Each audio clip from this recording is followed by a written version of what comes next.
बहुत समय पहले की बात है। दक्षिण दिशा में, जहां पहाड़ों की गोद में घने जंगल बसते थे और नदियां चांदी की तरह चमकती थी, वहां एक राज्य था जिसका नाम था छायापुर। छायापुर बड़ा ही अनोखा राज्य था। वहां के महल की दीवारें काले पत्थर से बनी थी, जो रात को नीली रोशनी से चमकती थी। वहां के बाजार में लोग धीरे धीरे बोलते थे, जैसे किसी गहरे रहस्य को बाहर न निकलने देना हो। और वहां की हवा में हमेशा एक अजीब सी खुशबू रहती थी, न फूल की, न मिट्टी की, बस कुछ ऐसी जो मन को थोड़ा भारी कर दे। उस राज्य के राजा का नाम था राजा शंभू प्रताप सिंह। वे उम्र में बड़े थे, दाढ़ी सफेद थी, आंखें गहरी थी, जैसे उनमें सदियों का दर्द भरा हो। रानी का नाम था रानी विद्युत प्रभा, जो बेहद खूबसूरत थी, लेकिन उनके चेहरे पर हमेशा एक उदासी की लकीर रहती थी। और उन दोनों की एक पुत्री थी, राजकुमारी चित्रलेखा। चित्रलेखा जितनी सुंदर थी, उतनी ही रहस्यमयी भी। उसके बाल काले थे जैसे रात का आकाश, आंखें भूरी थी जैसे पुरानी झील का पानी, और होठों पर एक मुस्कान रहती थी जो कभी पूरी तरह खिलती नहीं थी। लेकिन चित्रलेखा की एक ऐसी बात थी जो पूरे राज्य में चर्चा का विषय थी, बल्कि डर का विषय थी। उसकी परछाई उसके विपरीत चलती थी। जब चित्रलेखा आगे बढ़ती, उसकी परछाई पीछे जाती। जब वो दाईं ओर मुड़ती, परछाई बाईं ओर मुड़ती। जब वो बैठती, परछाई खड़ी हो जाती। और कभी कभी, बस कभी कभी, जब पूरा महल सो जाता, तो परछाई दीवारों पर अकेले घूमती रहती। महल के नौकर डरते थे, बाजार के लोग आंखें फेर लेते थे, और छोटे बच्चे मांओं की गोद में छुप जाते जब चित्रलेखा पास से गुजरती। रानी विद्युत प्रभा को ये सब देखकर बहुत दुख होता। वे अपनी बेटी को गले लगाती और कहती, तू चिंता मत कर बेटी, तू बहुत खास है। लेकिन चित्रलेखा जानती थी कि खास और अकेली में बहुत कम फर्क होता है। राज्य के बड़े बुजुर्ग कहते थे कि ये श्राप तब से है जब चित्रलेखा का जन्म हुआ था। उस रात आकाश में दो चांद दिखे थे, एक पूर्व में, एक पश्चिम में।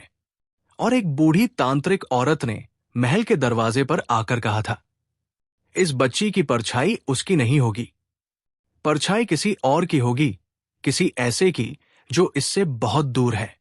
और जिस दिन वो दूसरा इंसान मिलेगा, उस दिन परछाई सीधी हो जाएगी, या फिर दोनों हमेशा के लिए परछाई बन जाएंगे। इतना कहकर वो औरत चली गई थी और फिर कभी नहीं दिखी। तब से राजा शंभू प्रताप ने अपनी बेटी को महल से बाहर जाने से रोक रखा था। उन्हें डर था किसी अनजान से मिली तो कहीं वो हमेशा के लिए परछाई बनने वाला हिस्सा सच न हो जाए। चित्रलेखा महल के ऊपरी कमरे में रहती थी। वहां से पूरा राज्य दिखता था, लेकिन राज्य तक पहुंचने का रास्ता नहीं था।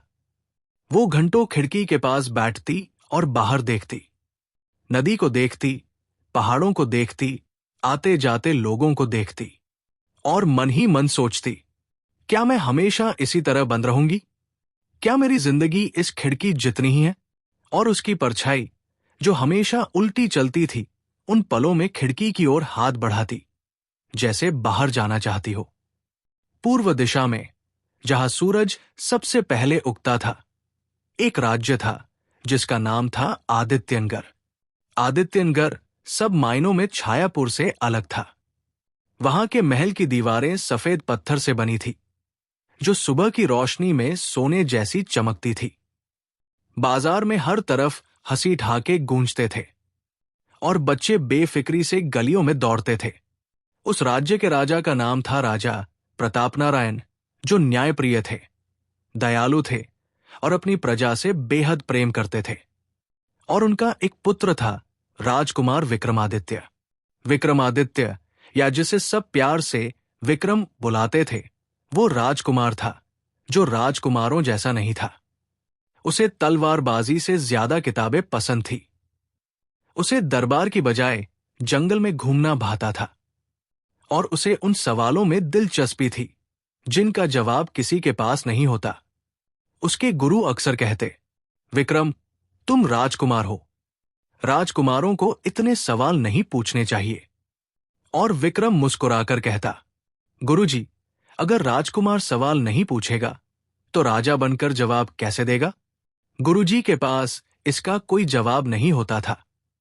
एक दिन विक्रम महल की लाइब्रेरी में बैठा पुरानी किताबें पढ़ रहा था। उन किताबों में एक बहुत पुरानी, धूल भरी पोथी थी जिसका नाम था अदृश्य संसार के रहस्य। उस पोथी में छायापुर का जिक्र था। लिखा था, दक्षिण दिशा में एक राज्य है जहां एक राजकुमारी की परछाई उल्टी चलती है। ये कोई श्राप नहीं, ये एक आत्मा का आधा हिस्सा है जो अपने पूरे हिस्से को ढूंढ रहा है। जो उस परछाई से डरेगा वो अधूरा रहेगा, जो उससे बात करेगा वो सच्चाई जान जाएगा। विक्रम ने किताब बंद की, बाहर देखा। आकाश में बादल थे। उसने मन में कुछ तय किया। अगली सुबह वो अपने सबसे विश्वस्त मित्र भैरव के पास गया, एक मोटा, हंसमुख लड़का जो हमेशा कुछ न कुछ खाता रहता था। भैरव, विक्रम ने कहा, मुझे एक यात्रा पर जाना है। भैरव ने मुंह में भरा लड्डू निगला और बोला, कहा, दक्षिण दिशा में, छायापुर। भैरव का मुंह खुला रह गया। वो वाला छायापुर जहां की राजकुमारी की परछाई उल्टी चलती है। सब कहते हैं वहां जाने वाले वापस नहीं आते। सब गलत कहते हैं। विक्रम ने शांति से कहा, और अगर सब सही कहते हो तो कम से कम हम वहां तक तो पहुंचे होंगे। भैरव ने एक पल सोचा, फिर एक और लड्डू उठाया और बोला, ठीक है, लेकिन रास्ते में खाने का इंतजाम मेरे हाथ में रहेगा। विक्रम और भैरव ने अगली सुबह चुपके से महल छोड़ा। विक्रम ने अपने पिता को एक पत्र लिखा था, पिताजी, मैं एक सच्चाई ढूंढने जा रहा हूं। यात्रा जरूरी है, वापस जरूर आऊंगा। आपका पुत्र विक्रम। राजा प्रताप नारायण ने पत्र पढ़ा, एक लंबी सांस ली और रानी से बोले, ये लड़का मेरे जैसा नहीं है। रानी ने मुस्कुराकर कहा, ये आपसे बेहतर है। यात्रा लंबी थी। 3 दिन जंगल, 2 दिन पहाड़, 1 दिन रेत और फिर एक ऐसी जगह जहां रास्ता अचानक 2 हिस्सों में बंट जाता था। बाईं तरफ एक पुरानी औरत बैठी थी, झुकी हुई, बालों में सफेद फूल, हाथों में एक टूटा हुआ दीपक। कहाँ जा रहे हो, राजकुमार? उसने बिना ऊपर देखे पूछा। विक्रम रुका। आपको कैसे पता मैं राजकुमार हूं? परछाई देखकर, उसने कहा। विक्रम ने नीचे देखा। उसकी परछाई सामान्य थी, सीधी, सही दिशा में। मैं छायापुर जा रहा हूं, विक्रम ने कहा। बूढ़ी औरत ने पहली बार ऊपर देखा। उसकी आंखें सफेद थी, लेकिन उनमें एक अजीब सी रोशनी थी। दाईं तरफ का रास्ता छोटा है लेकिन खतरनाक। बाईं तरफ का रास्ता लंबा है लेकिन सच्चा। भैरव ने धीरे से विक्रम के कान में कहा, दाईं तरफ चलते हैं, जल्दी पहुंचेंगे। विक्रम ने बूढ़ी औरत से पूछा, सच्चा रास्ता क्या होता है? वो रास्ता जो तुम्हें बदल दे, जो तुम्हें वहां पहुंचाए, लेकिन वहां पहुंचने से पहले तुम्हें ये समझाए कि तुम क्यों जा रहे हो। विक्रम ने एक पल सोचा, फिर बाईं तरफ मुड़ गया। भैरव ने आह भरी, मुझे पता था। बाईं तरफ का रास्ता सच में अजीब था। पहले एक गांव आया जहां सब लोग उल्टी बात करते थे। जब कहते खुश है तो रोते थे, जब कहते दुखी है तो हंसते थे। विक्रम ने एक बुजुर्ग से पूछा, ये क्या है? बुजुर्ग ने रोते हुए कहा, हम बहुत खुश हैं। विक्रम समझ गया यहां भाव और शब्द अलग अलग है। उसने मन में सोचा, शायद परछाई भी यही करती है। वो वही दिखाती है जो असल में है, जो बाहर से नहीं दिखता। आगे एक नदी आई जिसका पानी दिन में काला था और रात में नीला। भैरव डरा, ये नदी पार करेंगे? हां, अगर डूब गए तो डूब जाएंगे। विक्रम ने मुस्कुराकर कहा, तुम बहुत बेफिक्र हो। ये बात मुझे पसंद नहीं। नदी पार करते समय एक अजीब बात हुई। जब विक्रम पानी में उतरा, उसकी परछाई पानी में नहीं थी। पानी में कोई और परछाई थी, एक लड़की की, लंबे बालों वाली, जो नदी के पानी में उल्टी खड़ी थी, जैसे किसी और दुनिया से देख रही हो। विक्रम ने झुककर पानी में देखा। परछाई ने भी झुककर देखा, लेकिन विपरीत दिशा में। विक्रम के मुंह से निकला, तुम कौन हो? परछाई ने होंठ हिलाए, लेकिन आवाज नहीं आई। फिर नदी में एक लहर आई और परछाई गायब हो गई। भैरव ने देखा था, वो कांप रहा था। वो क्या था? विक्रम उठा, आगे बढ़ा वह जिससे मिलने हम जा रहे हैं। 6 दिन की यात्रा के बाद वे छायापुर की सीमा पर पहुंचे। वहां एक बड़ा लोहे का दरवाजा था, काला, जंग खाया हुआ, जिस पर एक बड़ा सा सूरज बना था जो उल्टा था। दरवाजे के सामने 2 सिपाही खड़े थे। कौन हो? क्यों आए हो? एक ने कड़क आवाज में पूछा। मैं आदित्यनगर का राजकुमार विक्रमादित्य हूं, राजा प्रताप नारायण का पुत्र। मुझे राजा शंभु प्रताप सिंह से मिलना है। सिपाही एक दूसरे को देखने लगे। राजकुमार को खबर है कि यहां आना खतरे से खाली नहीं? खबर है, और फिर भी आओ, इसीलिए आए हैं। थोड़ी देर बाद दरवाजा खुला। राजा शंभु प्रताप ने दरबार में विक्रम को देखा और उनकी पहली प्रतिक्रिया थी आश्चर्य। एक राजकुमार, बिना सेना, बिना लावलश्कर, सिर्फ एक मोटे दोस्त के साथ उनके दरबार में खड़ा था।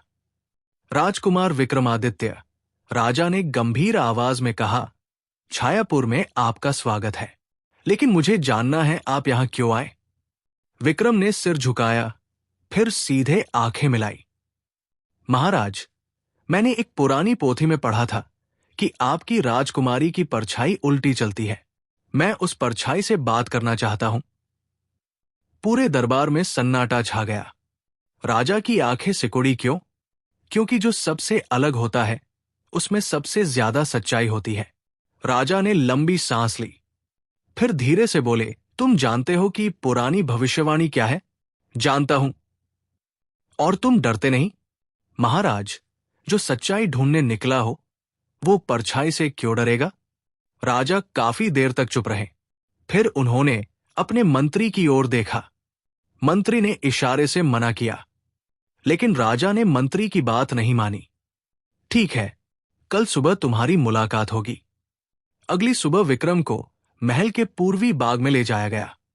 वो बाग बड़ा ही अजीब था। वहां के फूल उल्टे खिले थे, यानी जमीन की तरफ। पेड़ों की जड़ें ऊपर थी और शाखाएं नीचे लटकती थी। और बाग के बीचों बीच एक छोटा सा तालाब था जिसमें पानी नहीं था, बस परछाइयां थी। विक्रम वहां खड़ा था। तभी एक आवाज आई, तुम वही हो जो परछाई से बात करना चाहते थे? विक्रम ने पलटकर देखा। एक लड़की खड़ी थी। काले बाल, भूरी आंखें, चेहरे पर एक अधूरी मुस्कान, और उसके पैरों के नीचे परछाई जो बिल्कुल विपरीत दिशा में थी। हां, विक्रम ने कहा। डरते नहीं? चित्रलेखा ने पूछा। उसकी आवाज में एक तीखापन था, जैसे वो परख रही हो। नहीं, सब डरते हैं, मैं सब नहीं हूं। चित्रलेखा ने उसे ऊपर से नीचे देखा। तुम पूर्व दिशा से आए हो? हां। वहां परछाइयां सीधी चलती है? हां। चित्रलेखा ने जमीन पर देखा। उसकी परछाई विक्रम की ओर बढ़ रही थी, जबकि वो खुद एक कदम पीछे हट गई थी। तुम मेरी परछाई से बात करना चाहते हो, लेकिन परछाई बोलती नहीं। मैं देखना चाहता था। विक्रम ने कहा। क्या देखना था? ये कि वो क्या चाहती है। चित्रलेखा चौंकी। परछाई कुछ नहीं चाहती, वो तो बस उल्टी दिशा में जाती है। विक्रम ने वाक्य पूरा किया। लेकिन राजकुमारी, अगर तुम आगे जाती हो और परछाई पीछे जाती है तो परछाई वहां जाती है जहां तुम थी। मतलब परछाई तुम्हारा बीता हुआ कल दिखाती है। चित्रलेखा ने पहली बार विक्रम को सच में देखा। उसने कभी इस तरह नहीं सोचा था। अगले कई दिनों तक विक्रम और चित्रलेखा उस बाग में मिलते रहे। हर बार विक्रम कुछ नया लेकर आता, कभी एक सवाल, कभी एक किताब, कभी बस खामोशी। और चित्रलेखा, जो सालों से किसी से सच में बात नहीं कर पाई थी, धीरे धीरे खुलने लगी। एक दिन चित्रलेखा ने पूछा, तुम डरते क्यों नहीं? विक्रम ने मुस्कुराकर कहा, डर उससे लगता है जिसे समझ न सको। मैं तुम्हारी परछाई को समझना चाहता हूं, इसलिए डर नहीं लगता। और अगर परछाई खतरनाक हो तो पहले ये बताओ कि खतरनाक क्यों होगी। चित्रलेखा चुप हो गई। फिर धीरे से बोली, क्योंकि वो मेरे अंदर का वो हिस्सा है जिसे मैं खुद नहीं समझती, जो चीजें मैं छुपाती हूं, जो बातें मैं कहना चाहती हूं लेकिन कह नहीं पाती, परछाई वही करती है। विक्रम ने ध्यान से सुना। तो परछाई झूठ नहीं बोलती। नहीं। और तुम? चित्रलेखा की आंखें भर आई। मैं रोज झूठ बोलती हूं। सब ठीक है, ये झूठ है। मुझे कुछ नहीं चाहिए, ये झूठ है। विक्रम ने कहा, तो शायद परछाई श्राप नहीं है, शायद परछाई तुम्हारी सच्ची आवाज है। उस दिन पहली बार चित्रलेखा की आंखों में आंसू आए और उसकी परछाई ने उल्टी दिशा में होते हुए भी अपना चेहरा हाथों से ढक लिया, जैसे वो भी रो रही हो। एक शाम भैरव ने विक्रम को अकेले में पकड़ा। विक्रम, हम यहां कब तक रहेंगे? हम तो बस देखने आए थे, यहां तो तुम रोज उस राजकुमारी से मिलने जाते हो। विक्रम ने हंसते हुए कहा, तुम्हें क्या परेशानी है? परेशानी यह है कि तुम्हारी आंखें बदल गई है। विक्रम चुप हो गया। कैसे बदल गई है? भैरव ने गंभीरता से कहा, जब तुम उससे मिलकर आते हो तो तुम्हारे चेहरे पर एक सुकून होता है जो पहले कभी नहीं था। विक्रम ने खिड़की के बाहर देखा। आसमान में तारे थे। मैं उसे समझना चाहता था, लेकिन अब लगता है वो मुझे समझ रही है।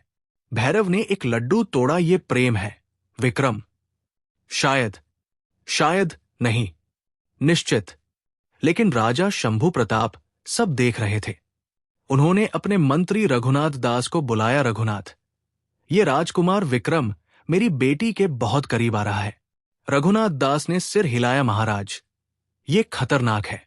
पुरानी भविष्यवाणी याद है, जो उस दूसरे इंसान से मिलेगी, या तो परछाई सीधी होगी या दोनों हमेशा के लिए परछाई बन जाएंगे। हम नहीं जानते कि इस राजकुमार से मिलने पर क्या होगा, इसीलिए मैं चिंतित हूं। महाराज, इसे रोकना होगा। राजा ने एक लंबी सांस ली, लेकिन चित्रलेखा पहली बार खुश दिख रही है। मंत्री चुप हो गया। राजा आगे बोले, सालों से मैंने उसे बंद रखा, उसके लिए, लेकिन कहीं न कहीं अपने डर के लिए भी। और अब जब वो पहली बार हंस रही है, पहली बार बात कर रही है, तो क्या मैं फिर उसे रोकूं? महाराज, भविष्यवाणी, भविष्यवाणियां तब सच होती है जब हम उनसे डरकर गलत फैसले करते हैं। राजा ने धीरे से कहा। मंत्री के पास कोई जवाब नहीं था। एक रात जब चांद पूरा था और आसमान बिल्कुल साफ था, चित्रलेखा बाग में अकेली बैठी थी। विक्रम वहां आया। आज तुम अकेली बैठी हो? उसने पूछा। सोच रही थी। क्या? चित्रलेखा ने उसकी ओर देखा। तुम कब तक यहां रहोगे? विक्रम चुप हो गया। तुम जाओगे तो ये जो भी है खत्म हो जाएगा, चित्रलेखा ने कहा। उसकी आवाज में दर्द था। मैं जाना नहीं चाहता, विक्रम ने कहा, लेकिन जाना होगा। क्यों? क्योंकि मेरे साथ रहना खतरनाक है। वो भविष्यवाणी, चित्रलेखा। विक्रम ने उसका नाम लिया और उस नाम में इतनी गर्माहट थी कि वो रुक गई। मैं किसी भविष्यवाणी से डरकर यहां नहीं आया था, और अब जबकि तुम्हें जान लिया है तो किसी भविष्यवाणी से डरकर जाऊंगा भी नहीं। चित्रलेखा की आंखें नम हो गई। लेकिन अगर सच में हम दोनों परछाई बन गए, विक्रम ने हल्के से मुस्कुराकर कहा, तो हम दोनों साथ में होंगे। परछाई में सही। उस पल चित्रलेखा की परछाई ने कुछ अजीब किया। पहली बार परछाई ने चित्रलेखा की तरफ रुख किया, सीधे सामने। और चित्रलेखा की परछाई और विक्रम की परछाई दोनों एक दूसरे के सामने खड़े थे, जैसे मिल रहे हों। चित्रलेखा हैरान थी, ये पहले कभी नहीं हुआ। विक्रम ने कहा, शायद परछाई को भी पता चल गया। क्या पता चला? कि जो मिलना था वो मिल रहा है। अगले दिन महल में एक बड़ा हंगामा हुआ। राज्य के सबसे बड़े तांत्रिक पंडित कालभैरव अचानक दरबार में आए। वे वही थे जिन्होंने सालों पहले भविष्यवाणी की थी। बूढ़े थे, झुके हुए, लेकिन आंखें तेज धार थी। महाराज, उन्होंने कहा, मुझे पता चला कि पूर्व का राजकुमार यहां है और वो राजकुमारी से मिल रहा है। ये बहुत खतरनाक है। राजा ने पूछा, क्यों? क्योंकि आज रात अमावस्या है और भविष्यवाणी के अनुसार अगर अमावस्या की रात वो दोनों एक दूसरे के सामने खड़े हों और परछाई एक हो जाए, तो या तो श्राप टूट जाएगा या दोनों हमेशा के लिए परछाई बन जाएंगे। दरबार में सन्नाटा छा गया। कौन सा होगा, ये कैसे तय होगा? राजा ने कांपती आवाज में पूछा। पंडित कालभैरव ने कहा, यह उनकी नीयत पर निर्भर करेगा। अगर दोनों एक दूसरे से बिना किसी स्वार्थ के, बिना किसी डर के, सिर्फ सच्ची भावना से मिलेंगे तो श्राप टूटेगा। लेकिन अगर जरा भी संदेह, जरा भी डर, जरा भी झूठ हुआ तो दोनों परछाई बन जाएंगे। राजा का दिल बैठ गया। उन्होंने सैनिकों को भेजा, विक्रमादित्य को रोको, उसे चित्रलेखा से आज नहीं मिलने देना। लेकिन चित्रलेखा को पहले से पता था। उसने रघुनाथ दास से सुन लिया था।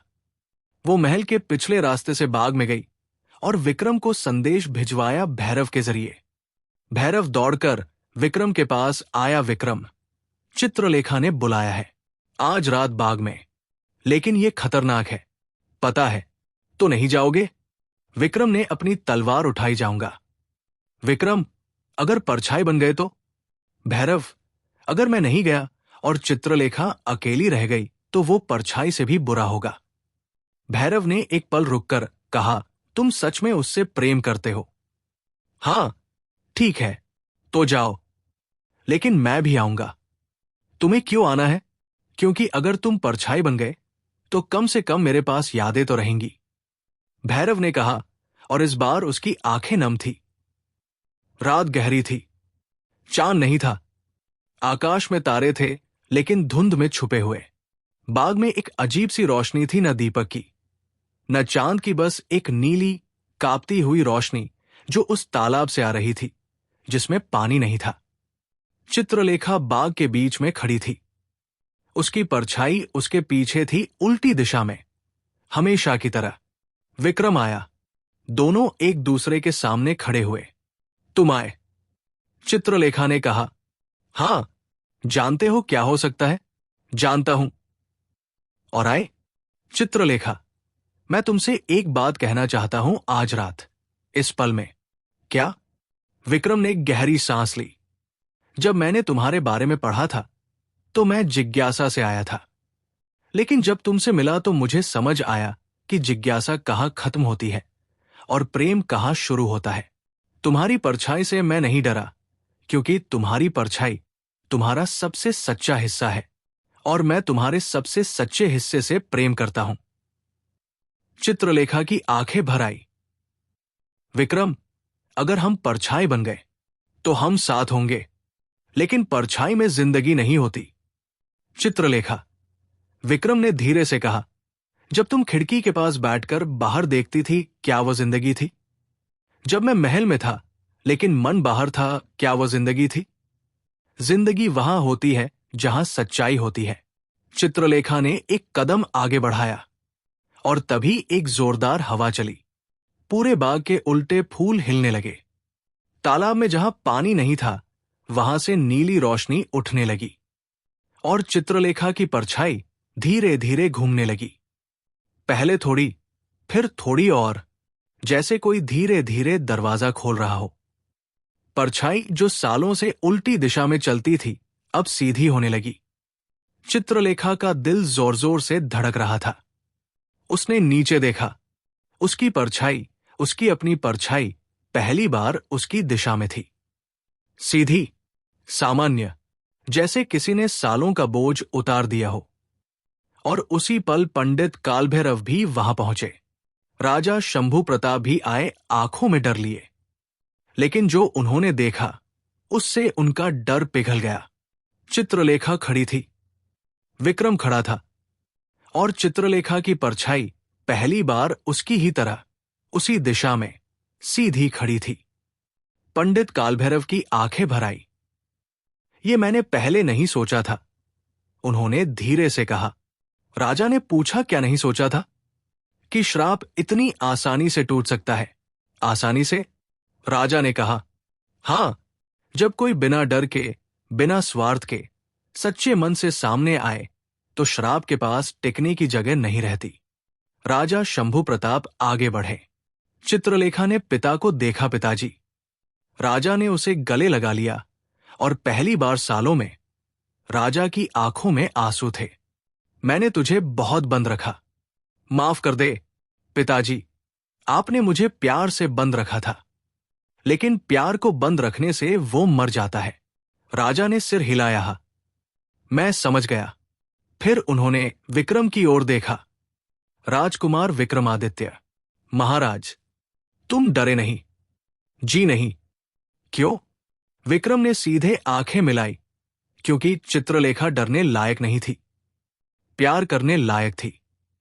राजा शंभू प्रताप ने एक लंबी सांस ली, फिर मुस्कुराए। पहली बार वर्षों में उनके चेहरे पर एक असली मुस्कान थी।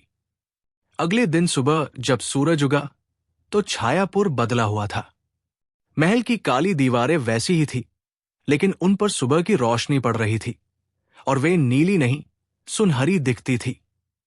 बाजार में लोग थोड़े ऊंचे बोल रहे थे और बच्चे जो पहले चित्रलेखा को देखकर छुप जाते थे, आज उसकी परछाई के पास आकर उसे देख रहे थे। दीदी, परछाई सीधी हो गई, एक छोटी बच्ची ने कहा। चित्रलेखा ने उसे देखा, मुस्कुराई और इस बार मुस्कान पूरी थी। विक्रम अपनी यात्रा की तैयारी कर रहा था। भैरव ने सामान बांधते बांधते कहा, तो हम जाएंगे। पहले पिताजी को संदेश भेजना होगा। क्या लिखोगे? कि मैंने जो ढूंढने गया था वो मिल गया। भैरव ने मुस्कुराया। और ये भी लिखो कि जल्दी वापस आ रहे हो, क्योंकि शादी की तैयारी करनी है। विक्रम ने हंसकर कहा, पहले मांगनी तो हो। वो तुमने कल रात ही मांग ली थी, बस शब्दों में नहीं कही। चित्रलेखा बाग में थी जब विक्रम आया। तुम जा रहे हो? ये सवाल नहीं था, बयान था। हां, लेकिन वापस आऊंगा। कब? जल्दी, बहुत जल्दी। चित्रलेखा ने नीचे देखा, उसकी परछाई सीधी थी, उसी दिशा में। पहले ये परछाई मुझे बताती थी कि मैं क्या छुपा रही हूं, अब ये बताती है कि मैं क्या महसूस कर रही हूं। और अभी क्या महसूस कर रही हो? चित्रलेखा ने उसकी आंखों में देखा डर, कि तुम चले जाओगे, और उम्मीद कि वापस आओगे। विक्रम ने धीरे से कहा, डर रहने दो, उम्मीद रखो। मैं आऊंगा, और जब आऊंगा तो तुम्हारी परछाई और मेरी परछाई साथ साथ चलेंगी, हमेशा के लिए। विक्रम चला गया, लेकिन छायापुर में जो बदलाव आया था वो रहा। चित्रलेखा अब महल के ऊपरी कमरे में नहीं रहती थी। वो नीचे आती थी, बाजार में जाती थी, लोगों से मिलती थी, और जो लोग पहले डरते थे वे अब उसकी परछाई को देखकर मुस्कुराते थे, क्योंकि परछाई अब सीधी थी, और सीधी परछाई में कुछ भी डरावना नहीं था। 3 महीने बाद विक्रम वापस आया। इस बार वो अकेला नहीं था, उसके साथ उसके पिता राजा प्रताप नारायण थे, उसकी मां थी, और भैरव था जो रास्ते भर मिठाइयां खाता रहा था। छायापुर में उनका भव्य स्वागत हुआ। 2 राज्यों के बीच एक नया रिश्ता बना। और उस रात जब पूरा छायापुर दीपकों से जगमगाया, चित्रलेखा और विक्रम बाग में खड़े थे। चांद पूरा था, दोनों की परछाइयां जमीन पर थी साथ साथ, एक ही दिशा में। देखो, चित्रलेखा ने कहा। क्या? परछाइयां। विक्रम ने नीचे देखा। दोनों की परछाइयां एक दूसरे से जुड़ी हुई थी, जैसे हाथ थाम रही हों। तुमने कहा था कि परछाई हमारा बीता हुआ कल दिखाती है, चित्रलेखा ने कहा। हां, तो अब ये क्या दिखा रही है?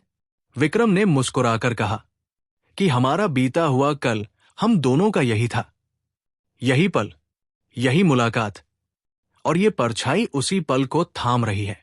चित्रलेखा की आंखें भर आई। और आगे का कल? आगे का कल हम बनाएंगे साथ में। और उस रात से छायापुर में कोई उल्टी परछाई नहीं थी। लेकिन लोग कहते हैं कि जब कभी चांदनी रात में बाग में जाओ तो उस तालाब में जिसमें पानी नहीं है 2 परछाइयां दिखती हैं, साथ साथ, एक दिशा में। और वे परछाइयां हंसती हैं, क्योंकि उन्हें पता है जो परछाई से नहीं डरा उसने असली रोशनी पाई।